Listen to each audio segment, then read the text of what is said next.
now had the sun to that horizon reached, that covers, with the most exalted point of its meridian circle, Salem's walls, and night, that opposite to him her orb sounds, from the stream of Ganges issued forth, holding the scales, that from her hands are dropped when she reigns highest, so that where I was, Aurora's white and vermeil tinctured cheek to orange turned as she in age increased.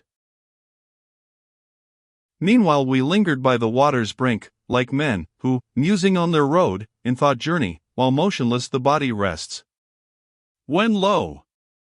As near upon the hour of dawn, through the thick vapors Mars with fiery beam glares down in west, over the ocean floor, so seemed, what once again I hoped to view, a light so swiftly coming through the sea, no winged course might equal its career.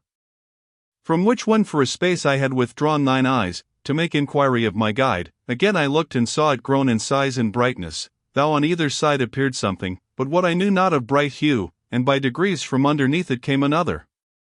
My preceptor silent yet stood, while the brightness, that we first discerned, opened the form of wings, then when he knew the pilot, cried aloud, Down, down, bend low thy knees, behold God's angel, fold thy hands, now shalt thou see true ministers indeed. Lo how all human means he sets at naught. So that nor he needs, nor other sail except his wings, between such distant shores.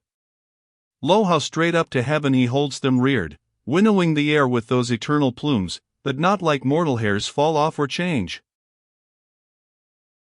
As more and more toward us came, more bright appeared the bird of God, nor could the eye endure his splendor near, I mine bent down.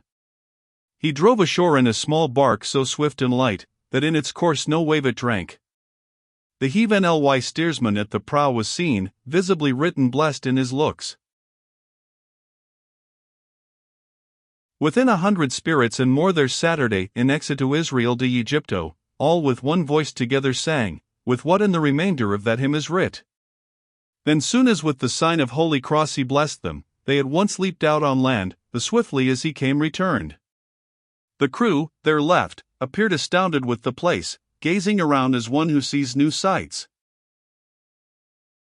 From every side the sun darted his beams, and with his arrowy radiance from mid-heaven had chased the Capricorn, when that strange tribe lifting their eyes towards us, if ye know, declare what path will lead us to the mount. Them Virgil answered. Ye suppose perchance us well acquainted with this place, but here, we, as yourselves, are strangers. Not long erst we came, before you but a little space, by other roads so rough and hard, that now the ascent will seem to us as play. The spirits, who from my breathing had perceived I lived, grew pale with wonder. As the multitude flock round a herald, sent with olive branch, to hear what news he brings, and in their haste tread one another down, e'en so at sight of me those happy spirits were fixed, each one forgetful of its errand, to depart, or cleansed from sin, it might be made all fair. Then one I saw darting before the rest with such fond ardor to embrace me, I to do the like was Amovid. O shadows vain except in outward semblance! Thrice my hands I clasped behind it, they as oft returned empty into my breast again. Surprise I needs must think was painted in my looks, for that the shadow smiled and backward drew. To follow it I hastened, but with voice of sweetness it enjoined me to desist.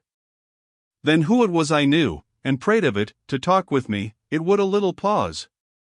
It answered, Thee as in my mortal frame I loved, so loosed forth that I love thee still, and therefore pause, but why walkest thou here?